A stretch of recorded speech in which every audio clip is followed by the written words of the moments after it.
ಇನ್ನು ಭೂ ಪರಿಹಾರ ನೀಡದ ಹಾಸನ ಜಿಲ್ಲಾಧಿಕಾರಿಗೆ ಕೋರ್ಟ್ ಶಾಕ್ ಕೊಟ್ಟಿದೆ. ಹಾಸನ ಜಿಲ್ಲಾಧಿಕಾರಿ ಕಾರನ್ನ ಜಪ್ತಿ ಮಾಡಬೇಕು ಅಂತ ಕೋರ್ಟ್ ಆದೇಶವನ್ನ ಕೊಟ್ಟಿದೆ. ಹಾಸನ ಹಿರಿಯ ಸಿವಿಲ್ ಜಡ್ಜ್ ಆದೇಶದಂತೆ ಕಾರನ್ನ ಸೀಸ್ ಮಾಡಬೇಕು ಅನ್ನುವಂಥದ್ದು ಆದೇಶ.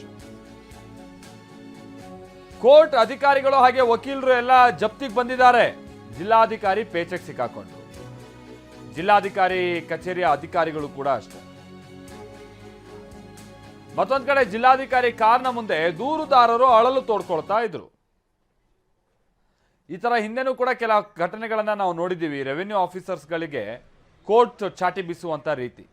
ಪಾಪ ಈ ಸಮಸ್ಯೆ ಯಾರೋ ಭೂಮಿ ಕಳ್ಕೊಂಡಿರ್ತಾರೆ, ಮತ್ತೊಂದು ಎಲ್ಲ ಅಲ್ದು ಸುಸ್ತಾಗಿರ್ತಾರೆ, ಪರಿಹಾರ ಸಿಗಲ್ಲ, ಹೋಗಿ ಅವ್ರು ಜಪ್ತಿ ಮಾಡಿ ಅಂತ ಕೋರ್ಟ್ ಆದೇಶ ಕೊಟ್ಟಿರುವಂತಹ ಹಲವು ಪ್ರಕರಣಗಳನ್ನ ನೋಡಿದ್ದೀವಿ.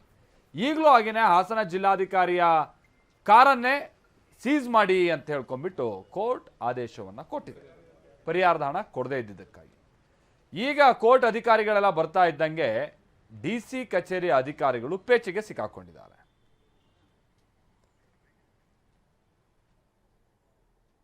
ಈ ಕೇಸ್ನಲ್ಲಿ ಜಮೀನನ್ನು ಸ್ವಾಧೀನಪಡಿಸ್ಕೊಳ್ಳೋಕ್ಕಾಗಿದೆ. ಸರ್ವೆ ನಂಬರ್ 44/1ರಲ್ಲಿ 10 ಗುಂಟೆ ಸ್ವಾಧೀನಪಡಿಸ್ಕೊಂಡಿದ್ದಾರೆ. ಸುಮಾರು 15 ವರ್ಷ ಆಯಿತು ಸ್ವಾಧೀನಪಡಿಸ್ಕೊಂಡು. DGA ಕೋರ್ಟ್ನಲ್ಲಿ ಅಪೀಲ್ ಹಾಕಿದೋ, ಅಲ್ಲಿ ಹೆನಾನ್ಸ್ ಆಗಿದೆ, ಆದರೂ ಕಟ್ಟಲಿಲ್ಲ. ಈಗ ಅಟ್ಯಾಚ್ಮೆಂಟ್ ತಗೊಂಡಿದ್ದೀವಿ.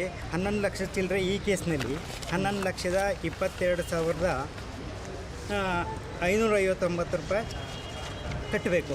ಇದುವರೆಗೂ ಕಟ್ಟಿಲ್ಲ. ಇದು 2ನೇ ಸರಿ ಬಂದು ಇವರು ಎಲ್ಲೇ ಹೋದವರು ಕಟ್ತೀನಿ ಅಂತ ಸಬೂಬ್ ಹೇಳ್ತಾ ಇದ್ದಾರೆ. ಇದುವರೆಗೂ ಪೇಮೆಂಟ್ ಮಾಡಿಲ್ಲ. ಅದರಿಂದ DC ಕಾರನ್ನು ಕೋರ್ಟ್ ಆದೇಶದ ಮೂಲಕ ಜಪ್ತಿ ಮಾಡಿದ್ದೀವಿ. ಎಷ್ಟು ವರ್ಷ ಆಗಿತ್ತು ಸರ್? ಸುಮಾರು 15 ವರ್ಷ ಆಗಿದೆ ಅಕ್ವೈರ್ ಮಾಡ್ಕೊಂಡು. ಇದುವರೆಗೂ ಪೇಮೆಂಟ್ ಮಾಡಿಲ್ಲ. ಯಾರು ಫಲಾನುಭವಿಗಳು? ಯಾರು ಫಲಾನುಭವಿಗಳು? ಇವರೇ ಎಲ್ಲೇವೋ ಎಲ್ಲ ಯಾರಿಗೆ ಪರಿಹಾರ ಕೊಟ್ಟಿಲ್ಲ? ರೈತರಿಗೆ ಕೊಟ್ಟಿಲ್ಲ. ಹೆಸರು ನಾಗಮ್ಮ, ಲಕ್ಷ್ಮೇಗೌಡ, ಜಗದೀಶ, ಇವರು ಮರಿಗೌಡರು.